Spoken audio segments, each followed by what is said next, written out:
Section 1. You will hear a student talking to the study abroad coordinator at her university. First, you have some time to look at questions 1 to 4.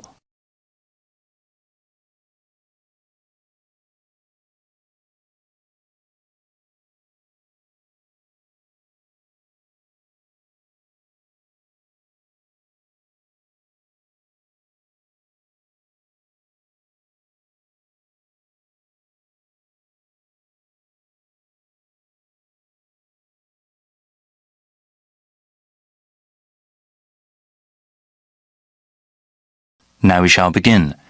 You should answer the questions as you listen because you will not hear the recording a second time. Listen carefully and answer questions 1 to 4. Hi Leela, please sit down. So you were interested in studying abroad next year, right? Yes, that's right. I've always wanted to live and study in South America. Okay, well, I have to go over a few things with you first, Leela. Once I get some information, I can tell you about studying abroad. What is your last name? Kim, that's K-I-M-H. Okay, now, when are you interested in studying abroad? I want to study my entire third year of university abroad. Wow, that's a long while, but well worth it. Have you ever lived or studied abroad before? Yes, I took a summer language program in Buenos Aires, Argentina. Will you be applying for financial aid for your year abroad? I think I will be. Living costs are lower in South America, but plane tickets can be very expensive. What kind of degree do you want? I plan to obtain a Bachelor of Arts in Spanish and Latin American history. I'm especially interested in how countries there became democracies. That sounds very interesting. Do you have any idea what countries you want to study in? I think I'll do one semester in Bolivia and then another semester in Peru. That's all the basic information I need. Just ask if you need anything else. Before you hear the rest of the dialogue, you have some time to look at questions 5 to 10.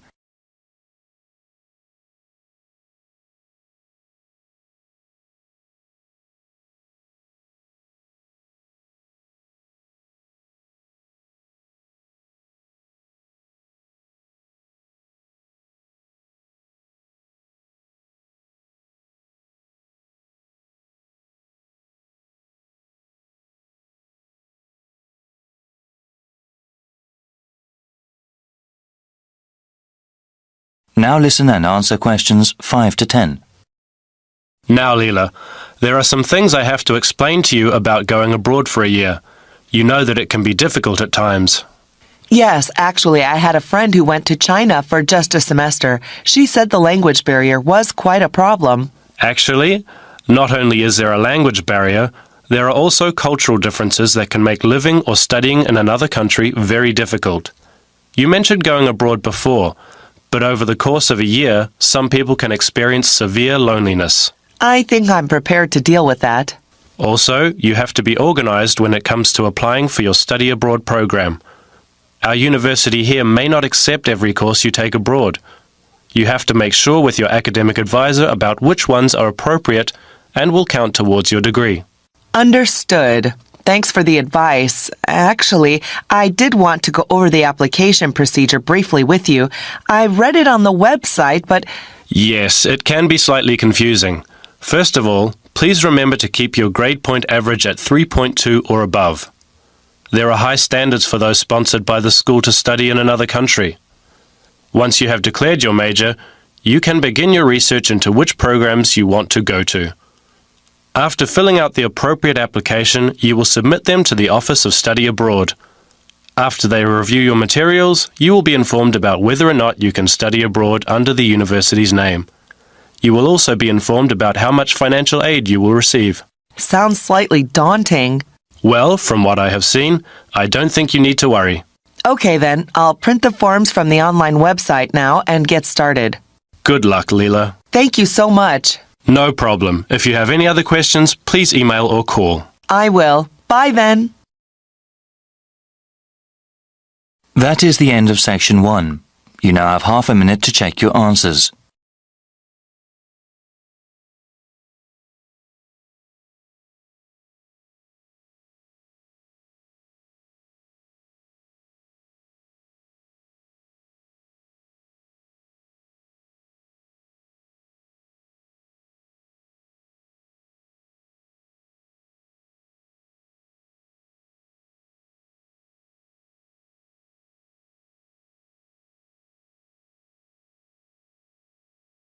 Now turn to Section 2.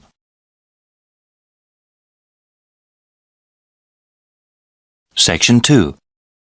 You will hear Laura talk about this year's International Food Festival. First, you have some time to look at questions 11 to 14.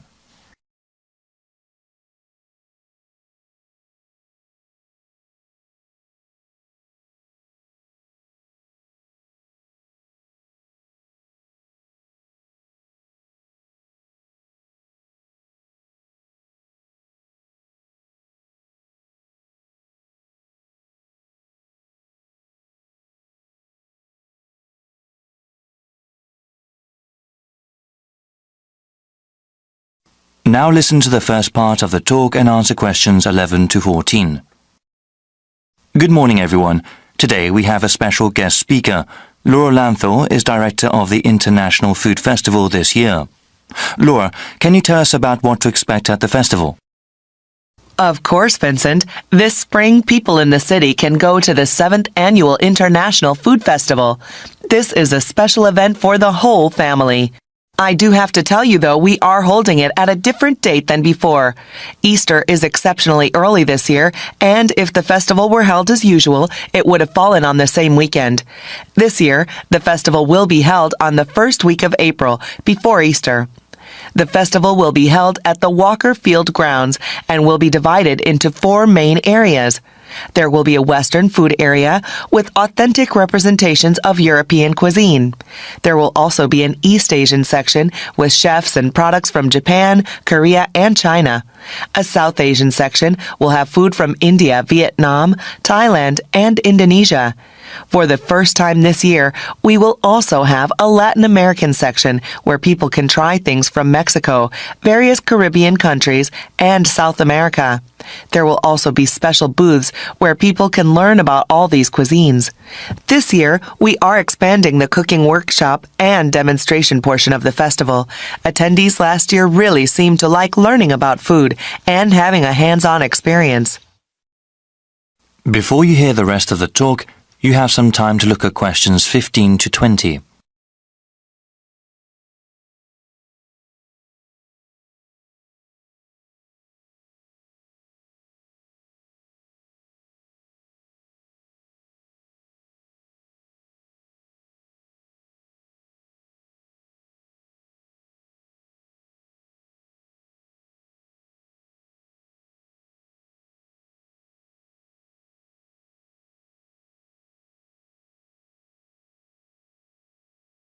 Now listen and answer questions 15 to 20. I'll give you a brief description of 3 of the workshops we have. Like I said, these allow you to participate directly in the making of food and teach you techniques you can use at home. For a full list of them, please go to our online website. We will give you the site address after the end of my talk. You will also find there the procedure to pre-register for the workshops. Pre-registration takes place when you buy your festival tickets and is highly recommended. Non-Western food has become increasingly popular these days, and many people are interested in how to cook such food at home. Such cuisines use a variety of different spices, ones that aspiring cooks might not be familiar with. Therefore, our world tour of spices is a good introduction to the flavor profiles of other cuisines. I would recommend it for adults who want to seriously learn about cooking. Small children might not take to the more exotic spices. One workshop that is meant for children is Candy Adventures. There are traditional activities like making gingerbread houses. Other activities teach basic decorating techniques, including the proper use of coloring dye. Kids can also learn how to make flowers and other objects out of cake frosting. We understand the concerns of parents regarding their children's health, so everything used in this workshop is either sugar-free or uses acceptable sugar substitutes. Lastly, we have a workshop that is suitable for the whole family. Salads Forever is a workshop for everyone interested in healthy eating. There will be different kinds of salads that people can try and demonstrations that show how to make them. Salads have grown in popularity these days and are a healthy addition to any diet if prepared the right way. The workshop will also teach how to make healthy salad dressings. I'm afraid that's all I have today. Please visit the festival website for more details. That is the end of section 2. You now have half a minute to check your answers.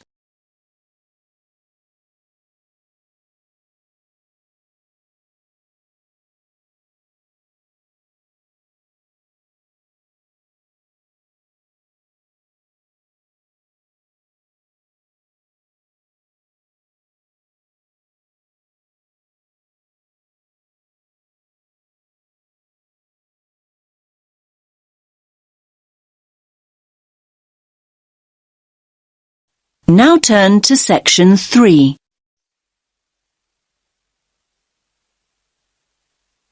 You will hear two students talking about reading.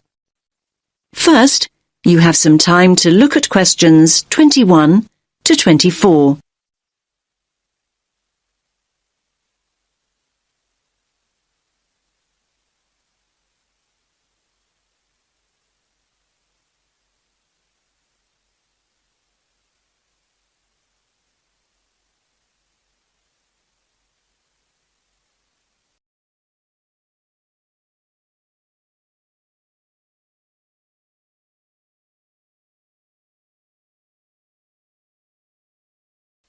Listen carefully to the first part of the conversation and answer questions 21 to 24.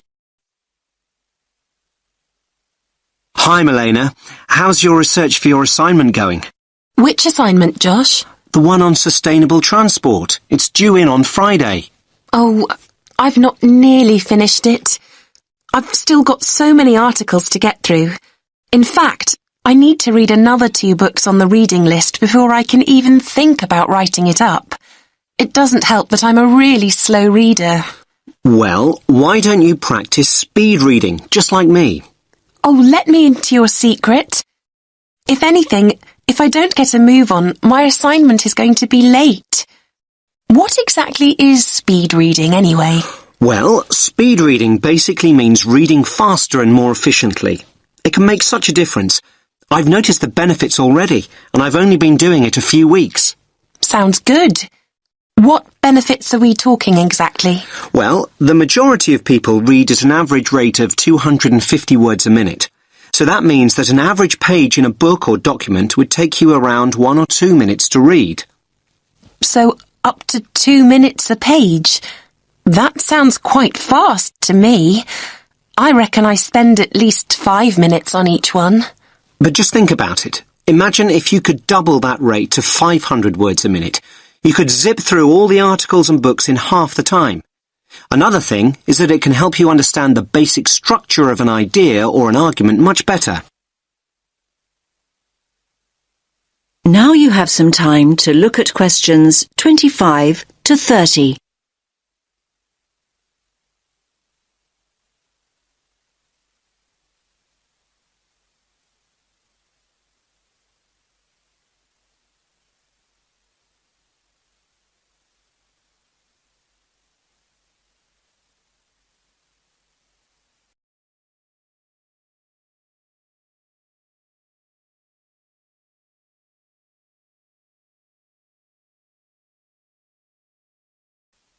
Now listen to the next part of the conversation and answer questions 25 to 30. You make speed reading sound like some kind of sport. Well, actually, speed reading is a bit like playing sport. I like to think it's similar to running. Running? Much too fast for me. I'm more of a jogger. You're not selling it to me very well. Okay, but just think about what it takes to be a fast runner. You can learn the techniques, but to get really good at it and build up your speed, you really need to practice. But athletes train for hours every day. That's true, but your reading speed can improve if you practice a few basic techniques. The first thing to do is to actually find out how fast you're reading at the moment. So, time my current reading speed. But I read so slowly, it will be really depressing to find out just how slow I am. Believe me, timing yourself is a really good idea and it's so easy to do. There are lots of online speed reading tests. You just enter the words reading speed test into Google and loads will come up. You could also do a reading comprehension test and see how well you understand what you're reading. I don't know. But remember to read at your normal speed and time yourself on a few different pages. The average of your times should indicate your average reading speed. What do I do next? Well, the next thing to do, and this is really important, is to get rid of distractions. I used to think that music in the background while I was reading was a good thing, but it wasn't for me. I found I increased my speed by working without any noise whatsoever. I usually read in the library, but there always seem to be people talking around me. Well, try using earplugs to block out all the distractions. Another important thing is to set yourself targets. Basically, if you know what your goal is, you're more likely to achieve it. My goal? Well, that's easy. I need to find out about the problems of accessible transport in Africa and then think about some solutions. I know what I need to do, but I keep skipping back to a sentence I've just read. And at other times, I go back a few pages just to make sure that I've read something right. I know what you mean. Actually, a lot of people do that when they read. They reread material when they don't actually need to. It's called regression, and it's important to get out of the habit of doing it. You can reduce the number of times your eyes skip back by running your finger or a pencil along each line you read. Your eyes will follow the tip of your finger, and this helps you avoid skipping back. Why not give it a try? Yes, I think I'll give it a go. But I suppose the first thing to do is find out what my reading speed is. What a thought! That is the end of section 3. You now have half a minute to check your answers.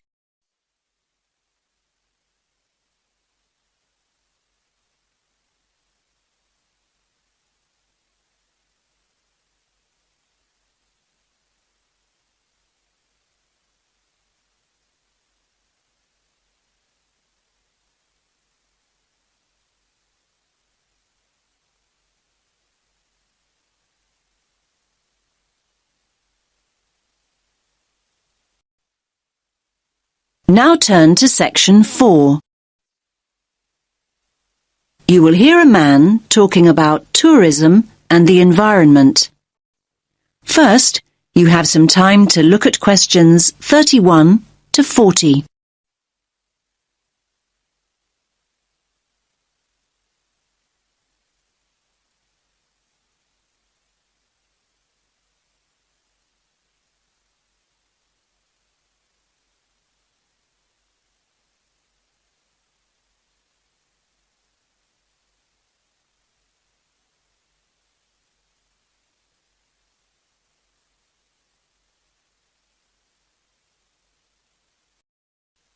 Listen carefully to the talk and answer questions 31 to 40.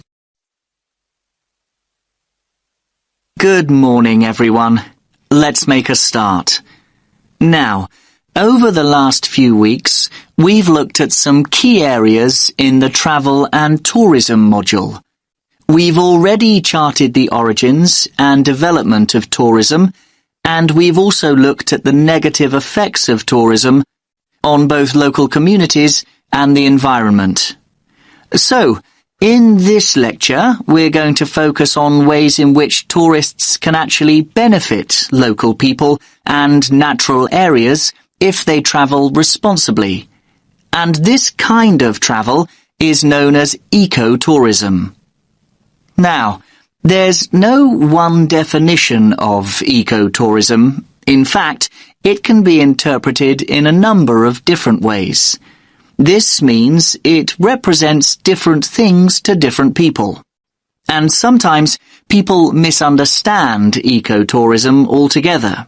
They think of it as just spending time in nature or natural areas. However, the truth is far more complex. In essence, it aims to minimize the negative impacts of tourism that we looked at earlier on in the course. Problems such as litter and water pollution, crime and so on, and, at the same time, to encourage travellers to have a positive impact on the places they visit. Now, There are many other words to describe a similar idea to ecotourism. In fact, the terms alternative tourism, sustainable tourism, or responsible tourism are often used to mean the same thing. But in fact, although the main ideas behind them are similar, there are small differences. And let's briefly look at these now. Alternative tourism is any kind of tourism that is not mass tourism.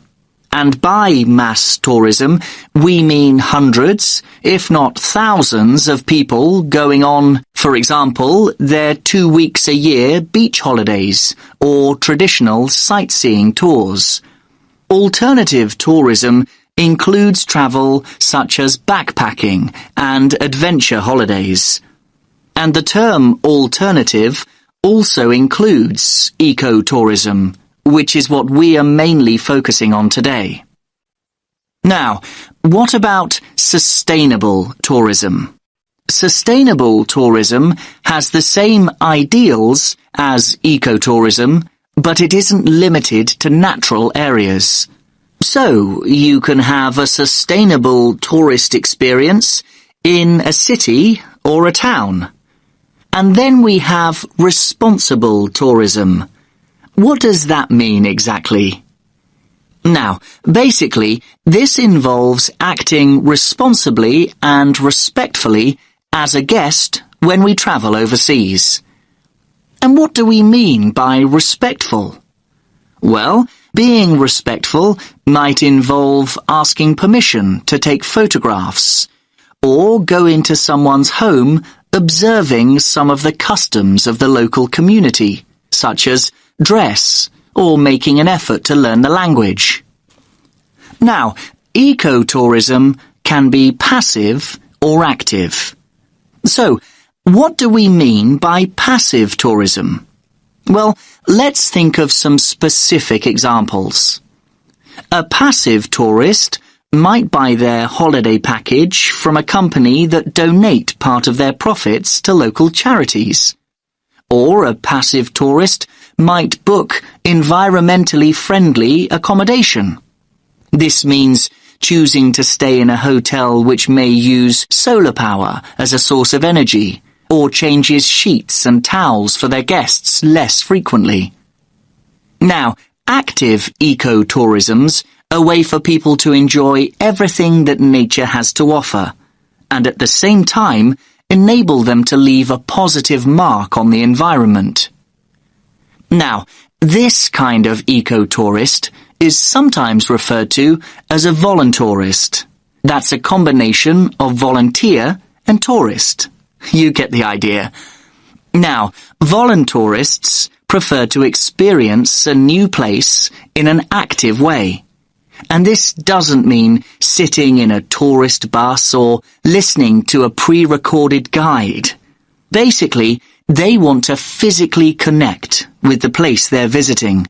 And this includes connecting with humans and animals. Now, their approach to travel can make a real difference and can really benefit the places and the communities they choose to visit. Voluntourists often help local people construct and repair buildings, or it could mean being willing to help a community with nature conservation. So let's think of some specific examples of this kind of work in action. Now, voluntourists have helped local communities to plant hundreds of trees and installed identifying signs in the rainforests of Costa Rica. They've also helped with sustainable food production in Cuba, and in Jamaica, they've been involved in the cleaning up of local rivers. And in Thailand, they've worked on building ecologically sustainable reforested habitats. Now, some of the work that voluntourists do also involves looking after endangered animals, like the Giant Panda Project in Japan, or the Animal Sanctuary Project in Ecuador. Now, this work doesn't just involve interacting with wildlife, but involves educating local people about the need to protect wildlife. Now, before we explore wildlife tourism in more detail, does anyone have any questions? That is the end of section 4. You now have half a minute to check your answers.